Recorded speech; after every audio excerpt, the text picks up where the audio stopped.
Hello readers, welcome back to నా చేతిరాతలు. మాంగళ్యం 35వ భాగం.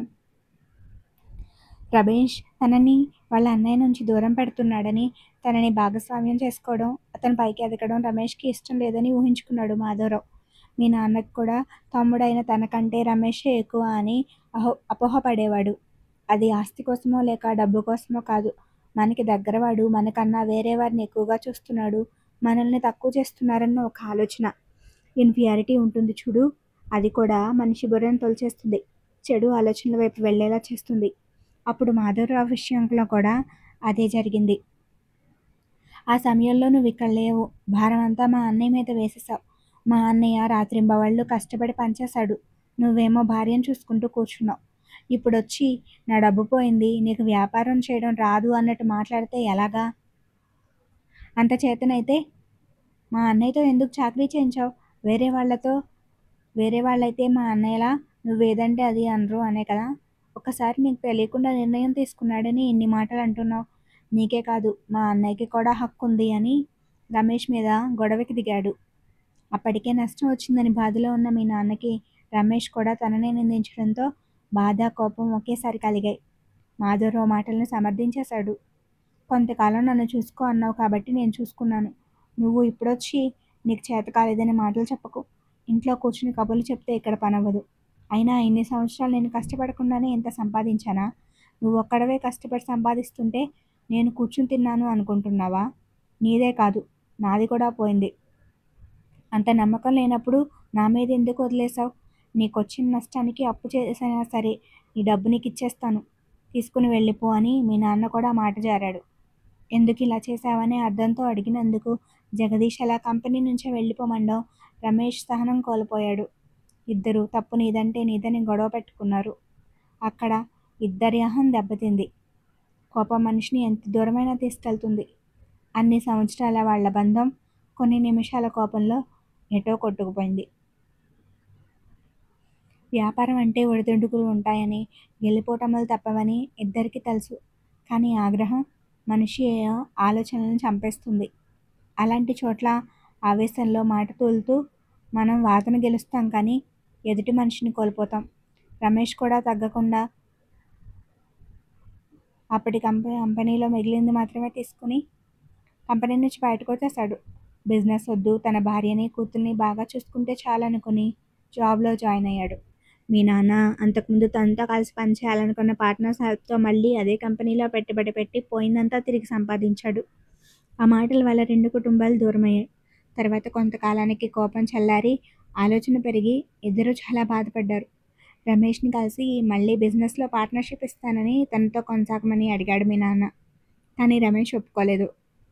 తను ఉద్యోగం చేస్తూ చాలా సంతోషంగా ఉన్నానని, తన టైం కుటుంబానికి మాత్రమే ఇవ్వాలనుకుంటున్నా అని సున్నితంగా తిరస్కరించాడు. తనని ఇంకా క్షమించలేదనుకున్నాడు మీ నాన్న. కొద్ది కాలానికే ఉద్యోగరీత్యా ట్రాన్స్ఫర్ అయ్యి రమేష్ వేరే ఊరికి వెళ్ళిపోయాడు. అప్పటికి మీరు చాలా చిన్నపిల్లలు అభి, నీకో 7 ఏళ్ళు ఉంటాయి అంతే. అందుకే నీకేమీ గుర్తులేదేమో. అప్పుడు నువ్వు తేజుతో కలిసి ఆడుకున్నా తను మీ ఇంటి చుట్టుపక్కల పిల్లలు, మీ బాబాయ్ పిల్లలానే కాబట్టి ప్రత్యేకంగా నీకు గుర్తుండే అవకాశం లేదు. తర్వాత మీరు ఎప్పుడూ కలిసింది కూడా లేదేమో. ఇకపోతే రమేష్కి ట్రాన్స్ఫర్స్ వల్ల తేజు స్కూల్స్ మారడం ఎక్కువైపోయేది. తను చదువు పాడవుతుందని, అలాగే దూరంగా హాస్టల్లో పెట్టలేక కొన్ని సంవత్సరాలు పోయాక మళ్ళీ తిరిగి హైదరాబాద్కి వచ్చేసారు. ఇక్కడే పర్మనెంట్గా ఉండిపోవడానికి వేరే ఉద్యోగంలోకి మారి ఈ ఇల్లు కొనుక్కున్నాడు రమేష్. ఆ విషయం తెలిసి మీ నాన్న మళ్ళీ ఇక్కడికి రావడం మొదలుపెట్టారు. అప్పటికి కూడా పట్టు వదలకుండా రమేష్ని తన పార్ట్నర్గా రమ్మని అడుగుతూనే ఉన్నాడు. రమేష్ కూడా తగ్గలేదు, ఈ విషయం వదిలేయమన్నాడు. మళ్ళీ పార్ట్నర్షిప్ అయితే తీసుకోలేదు, కానీ వాళ్ళ స్నేహం మాత్రం కొనసాగింది. మీ నాన్న ఇక్కడికి వచ్చిన ప్రతిసారి అంతకుముందులాగానే సాదరంగా ఆహ్వానించేవాళ్ళు. కానీ ఎంతైనా ఒకసారి చెడినప్పుడు మళ్ళీ ముందులా అతుక్కోవడం కష్టం కదా. రమేష్ కాస్త హద్దుల్లోనే ఉండేవాడు. మీ నాన్న చాలా బాధపడేవాడు. ఎలా ఉండేవాళ్ళం, ఎలా పరాయి వాళ్ళలా ఉంటున్నామని. అయితే గొడవ పడిన వాళ్ళే తొందరపడ్డామని తెలుసుకుని మళ్ళీ కలిసిపోయినా దాన్నే సాకుగా చూపించి ఇద్దరిని దూరం పెట్టాలనుకున్నారు పెద్దవాళ్ళు. వాళ్ళ మధ్య గొడవ జరిగి విడిపోయారని మాధవరావు ద్వారా తెలిసి అప్పటికి వాళ్ళు రమేష్ని క్షమించలేదు, దగ్గరికి తీయలేదు. దూరంగా ఉండమని ఎన్నోసార్లు మీ నాన్నకి చెప్పారు కానీ వినలేదుగా. ఈ గొడవతో మరింత కోపం పెరిగింది వాళ్ళకి. జరిగింది సరిపోలేదా అంటూ మీ నాన్నని బాగా కోప్పడి రమేష్తో సంబంధాలు తెంచుకోమని గట్టిగా హెచ్చరించారు. నిజం చెప్పాలంటే మాధవరావు కావాలని రెచ్చగొట్టి రమేష్ మీద ఉన్నవి లేనివి చెప్పి మీ నాన్నతో అలా చెప్పించాడు. అప్పటికే వాళ్ళకి చెప్పి అలసిపోయి ఉన్నాడేమో. మీ నాన్న మాట్లాడలేదు. ఆ విషయం రమేష్కి తెలుసు. పెద్దవాళ్లే వద్దనుకుంటున్నారు, ఇంకా మాధవరావు అని మాత్రం ఏం లాభం అనుకున్నాడు. అప్పటి నుంచి మీ నాన్న మాధవరావుని దూరం పెట్టాడు. కానీ తమ్ముడు కదా, బిజినెస్లోంచి మాత్రం తీసేయలేదు. రమేష్ తిరిగి ఇక్కడికి వచ్చాడని మాధవరావు చెప్పలేదు. వాళ్ళకి తెలియకుండానే ఇక్కడికి వచ్చేవాళ్ళు. మాధవరావు కూడా మీ ఇంటి పక్కనే కదా ఉండేది.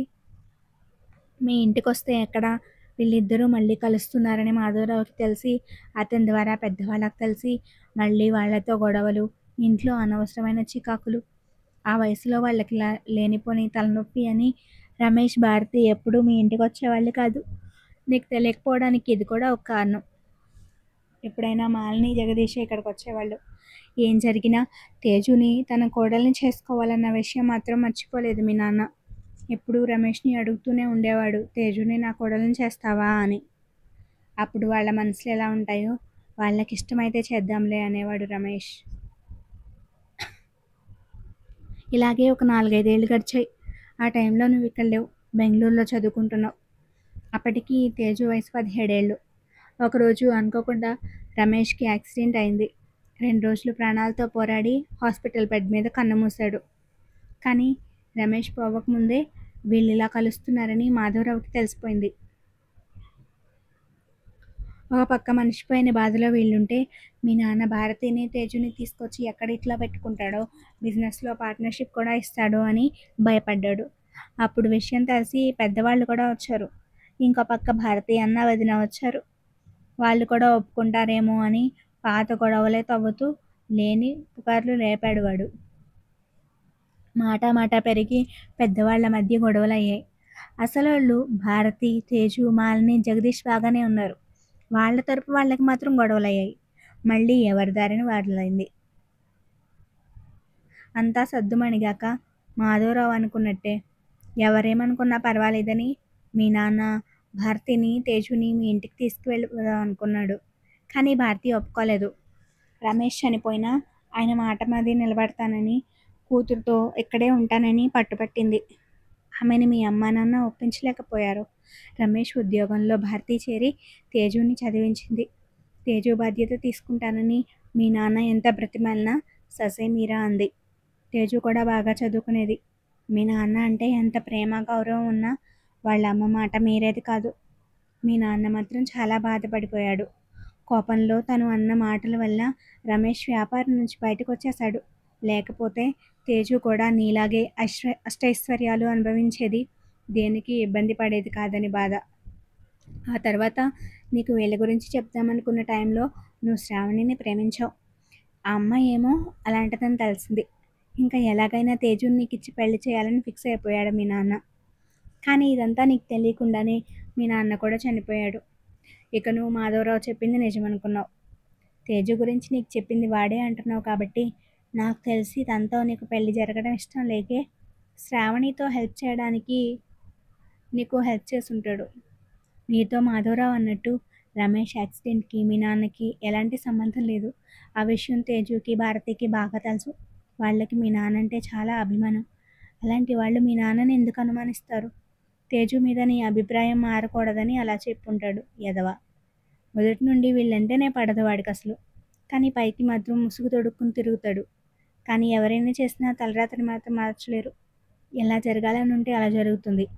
నిజానికి నీతో పెళ్ళికి తేజు కూడా ఒప్పుకోలేదు ముందు. కొన్ని నెలల క్రితం భారతికి క్యాన్సర్ వచ్చింది. ఎర్లీ స్టేజ్లోనే తెలిసింది. దాంతో భారతిని జాబ్ మాన్పించేసింది తేజు. అయితే ట్రీట్మెంట్కి చాలా ఇబ్బంది పడేది. నేనున్నాను, మీ అమ్ముంది, మమ్మల్ని అడిగేది కాదు, మేము ఇస్తామన్నా తీసుకునేది కాదు. లేకపోతే నేను అడుగుతాను, ఇప్పుడైతే వద్దనేది. అయినా మీ అమ్మ మాత్రం ఒప్పుకోలేదు. డబ్బులు పంపించేది. ఎప్పటికైనా నీ డబ్బులు నీకు తిరిగిచ్చేస్తాను అని మాట మీదే తీసుకుంది తేజు. భారతికి ఇప్పటికీ ట్రీట్మెంట్ జరుగుతుంది. అది కాక తనకి క్యాన్సర్ అని తెలిసినప్పటి నుంచి తేజుకి పెళ్లి చేయాలన్న ఆలోచన ఎక్కువైపోయింది. ఒకరోజు మీ అమ్మ సడన్గా తేజుని నీకిచ్చి పెళ్లి చేయమని అడిగింది. ఇంత సడన్గా ఏంటని భారతి అడిగితే, అది మీ అన్నయ్య కోరిక నీకు తెలుసు కదా, చేసేద్దామని పట్టుపట్టింది. తేజుకి పెళ్లి చేయాలనే ఆలోచనలోనే ఉందిగా భారతి కూడా. తేజుకి ఇష్టమైతే నాకు ఎలాంటి అభ్యంతరం లేదని ఓకే చెప్పేసింది. మాలిని తేజుతో నీ గురించి మొత్తం చెప్పింది, శ్రావణి గురించి కూడా. అందుకే తేజు ఒప్పుకోలేదు. అభి ఎవరినో ప్రేమిస్తుంటే నేనెలా పెళ్లి చేసుకోను అంది. మాలిని శ్రావణి పద్ధతి గురించి చెప్పాక కాస్త తగ్గింది. ఎప్పుడు మీ నాన్న నా ఇంటి కోడలుగా వస్తావా అని అడిగేవాడు తనని కూడా. మాలిని తన తల ట్రీట్మెంట్కి చాలా హెల్ప్ చేస్తుంది. ఇప్పుడు తిరిగి తనని సహాయం అడిగింది. నా కొడుకు జీవితం పాడవకుండా నువ్వు పెళ్లి చేసుకో అని మీ అమ్మ బ్రతిమాలితే కాదనలేక ఒప్పుకుంది. బహుశా మీ నాన్న మీద ఉన్న గౌరవం కూడా కారణం కావచ్చు. అందుకే నువ్వు కలిసి మీ ప్రేమ గురించి చెప్పినా కూడా నిన్నే పెళ్లి చేసుకుంటాను అంది. అన్నిటికీ సిద్ధమైంది. పెళ్ళయ్యాక నువ్వు తనని యాక్సెప్ట్ చేయవని తెలిసినా తన వైవాహిక జీవితం ఎలా ఉంటుందో కనీసం ఊహించలేకపోయినా వీటికి ఒప్పుకుంది. నువ్వేమో పెళ్ళైన రోజే విడాకులకు సిద్ధంగా ఉండమని అన్నావు. చా, ఎలాంటి మనిషివిరా నువ్వు. అసలు వీళ్ళంతా కాదు కానీ నేనే మీ పెళ్లి జరగకుండా ఆపేసేవాడిని. ఒకే ఒక కారణం వల్ల ఆ పని చేయలేదు, కాస్త విసుగు కలిసిన గొంతుతో అన్నారు రాంప్రకాష్. మీరాపేవాళ్ళ? ఎందుకు? ఆశ్చర్యపోతూ అడిగాడు అభి. ఎందుకు ఆపేవాడిని కాదు, ఎందుకు ఆపలేదు అని అడగాలి. ఎందుకంటే నా కొడుకు తేజు కన్నా చిన్నోడు కాబట్టి. లేకపోతేనా ఆ మాధవగాడి కంటే పెద్ద విలన్ అయ్యి తేజుని మా ఇంటికి తీసుకెళ్ళిపోయేవాడిని. వీలైనంత సీరియస్గా ఫేస్ పెట్టి మరీ చెప్పారు రాంప్రకాష్ గారు. ఆయన చెప్పిన విధానానికి అభి నవ్వేశాడు. అదండి మంగళి 35వ భాగం. Thank you for watching.